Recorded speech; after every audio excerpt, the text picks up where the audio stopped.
Soybean আমরা অনেকভাবেই বাড়িতে রান্না করে খেয়ে থাকি। তো আমি আজকে আপনাদের বানিয়ে দেখাবো একদম রেস্টুরেন্ট স্টাইলের সয়াবিনের রেসিপি।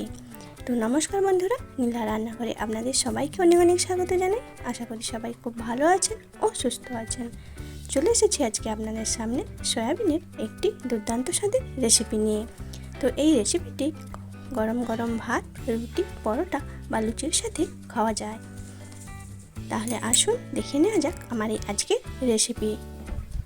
তো এখানে সয়াবিনের রেসিপি বানানোর জন্য আমি এখানে নিয়ে নিয়েছি 100 গ্রাম সয়াবিন। তো এই সয়াবিনটাকে এখন গরম জলের মধ্যে আমি প্রায় 10 থেকে 15 মিনিট মতো ভিজিয়ে রাখবো। তো তার জন্য ওভেনে একটি কড়াই বসিয়ে দিয়ে দিচ্ছি কিছুটা পরিমাণ জল। তো জলটা উষ্ণ গরম করে নিয়ে আমি সয়াবিনটা এতে ভিজিয়ে দেবো।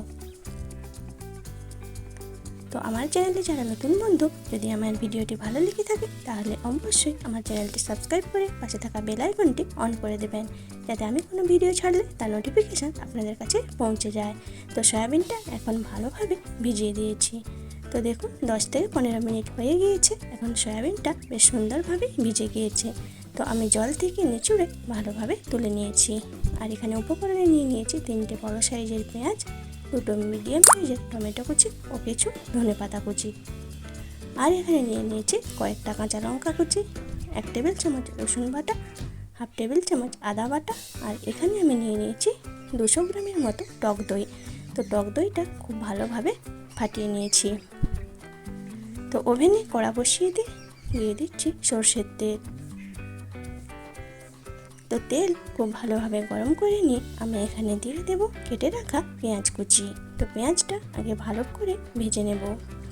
তো বন্ধুরা, আপনারা চাইলে কিন্তু খুব সহজেই বাড়িতে এরকম রেস্টুরেন্ট স্টাইলের সয়াবিন রান্না করে নিতে পারেন। খেতে কিন্তু খুবই দুর্দান্ত হয়। তো পেঁয়াজটাকে আমি ভালোভাবে ভেজে নেব। তো পেঁয়াজটা খুব ভালোভাবে ভেজে নিয়ে আমি একটি পাত্রে তুলে নেব। এই পেঁয়াজটাকে আমি পেস্ট করে নেব।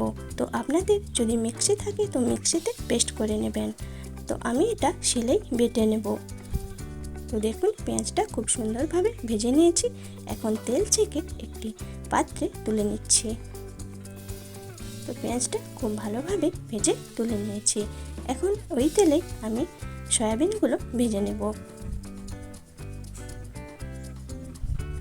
তো সয়াবিনের কাঁচা গন্ধ যাওয়া অবধি একটু হালকাভাবে আমি সয়াবিনটা তেলের মধ্যে ভেজে নেব।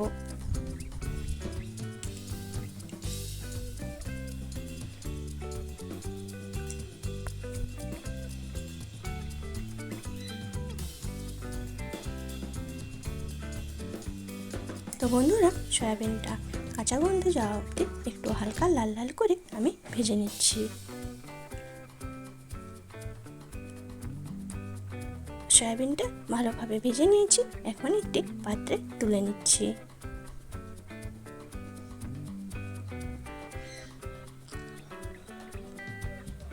তো এই সয়াবিনের মধ্যে এখন আমি দিয়ে দিচ্ছি পরিমাণ মতো লবণ, সামান্য হলুদ গুঁড়ো ও 1/2 টেবিল চামচ লাল লঙ্কার গুঁড়ো। আর দিয়ে দিচ্ছি 1/2 টেবিল চামচ ধনে গুঁড়ো। দিয়ে দিচ্ছি রসুন বাটা। আর এখানে অ্যাড করে দিচ্ছি ফেটিয়ে রাখা টক দই। তো এই দইটা দিয়েই কিন্তু এই রান্নাটা আমি করে নেব। এই দইটা দিয়ে রান্না করলে কিন্তু একদম রেস্টুরেন্টের মতো রান্না হবে। তো দেখুন সব উপকরণগুলো ভালোভাবে মাখিয়ে নিয়ে আমি এখন রেখে দেব প্রায় 10 মিনিটের মতো। তো এখন ওভেনে কড়াইতে আমি দিয়ে দিচ্ছি আরও কিছুটা সরষের তেল। তো তেল খুব ভালোভাবে গরম করে নিয়ে একটা তেজপাতাকে 2 টুকরো করে দিয়ে দিয়েছি। আর দিয়ে দিয়েছি 4টে গোটা গোলমরিচ। আর দিয়ে দিচ্ছি একটা জয়িত্রী হাতের সাহায্যে টুকরো করে দিয়ে দিয়েছি। আর এখন দিয়ে দিচ্ছি দারচিনি, একটা বড় দারচিনি শিলে থেতো করে আমি দিয়ে দিচ্ছি। এতে করে এই রান্নার টেস্টটা কিন্তু খুব সুন্দর হয়। আর এখন আমি অ্যাড করে দিচ্ছি 1/2 টেবিল চামচ জিরে। তো ফোড়নটা খুব ভালোভাবে ভেজে নিয়ে এখন আমি এখানে অ্যাড করে দিচ্ছি কাঁচা লঙ্কা কুচি। তো কাঁচা লঙ্কাটাও কয়েক সেকেন্ড ভেজে নিয়ে দিয়ে দিচ্ছি কেটে রাখা টমেটো।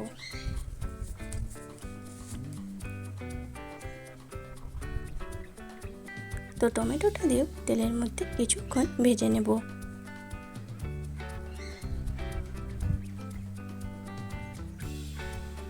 তো টমেটোটা দিয়ে কিছুক্ষণ ভেজে নিয়ে এখানে আমি অ্যাড করে দিচ্ছি আদা বাটা। তো আদাটা দিয়েও মশলার সঙ্গে খুব ভালোভাবে কষিয়ে নেব।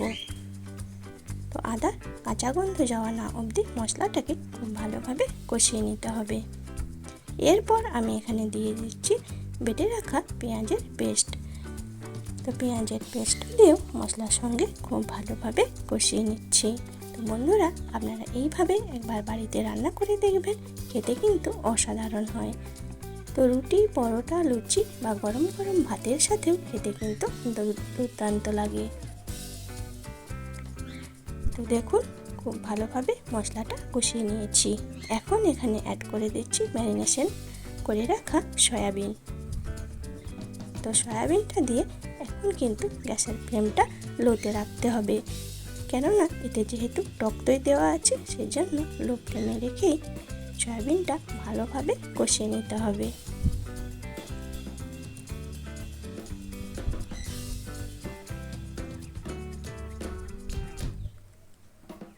তো এইভাবেই সয়াবিন থেকে তেল ছাড়া না অবধি লো ফ্লেমে সয়াবিনটা খুব ভালোভাবে কষিয়ে নিতে হবে।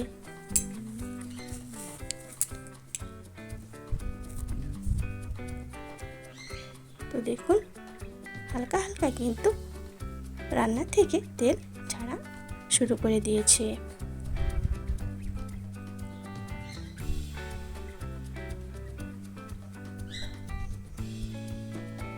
তো এই সময় এই রান্নার স্বাদটাকে আরও বাড়িয়ে দেওয়ার জন্য আমি এখানে অ্যাড করে দিচ্ছি কিছুটা কাসৌরি মেথি।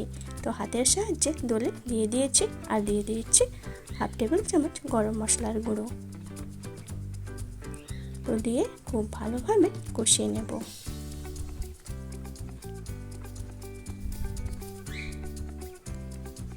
তো দেখুন বন্ধুরা, সয়াবিনটা বেশ ভালোভাবে কষানো হয়ে গিয়েছে।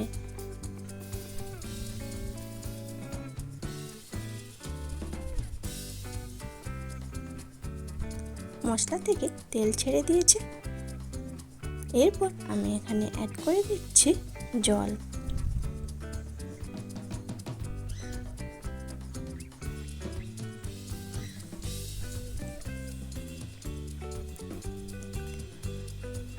পরিমাণ মতো আমি এখানে জল দিয়ে দিয়েছি। তো রান্নাটা একটু গ্রেভি হবে, তো সেই অনুযায়ী আমি জলটা দিয়ে নিয়েছি। তো জলটা দিয়ে প্রায় 2 থেকে 3 মিনিট মতো আমি ফুটিয়ে নিয়েছি। তো দেখুন বন্ধুরা, সয়াবিনটা প্রায় একদমই রেডি। তো দেখতে কতটা সুন্দর হয়েছে, কতটা লোভনীয়, আর খেতেও কিন্তু দুর্দান্ত হয়। তো অবশ্যই আপনারা এইভাবে একবার বাড়িতে বানিয়ে খাবেন। তো রান্নার শেষে আমি এখানে দিয়ে দিচ্ছি ধনেপাতা কুচি। ধনেপাতাটা ভালোভাবে মিশিয়ে নিয়ে প্রায় 2 থেকে 3 সেকেন্ড মতো আমি ফুটিয়ে নেব। তো অবশ্যই আপনারা এভাবে বাড়িতে একবার রান্না করে খেয়ে দেখবেন।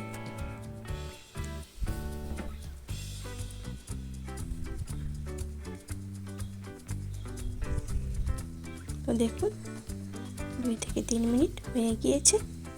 তো রান্না একদমই রেডি। তো কেমন লাগলো আমার এই আজকের রেসিপিটি অবশ্যই কমেন্টে জানাবেন। ভালো লাগলে একটি লাইক করে চ্যানেলটি শেয়ার করে দেবেন, আর অবশ্যই আমার চ্যানেলটি সাবস্ক্রাইব করে পাশে থাকবেন। আর যারা আমার রান্নাটি ফেসবুক থেকে দেখছেন, তাহলে অবশ্যই আমার চ্যানেলটি ফলো করে দেবেন।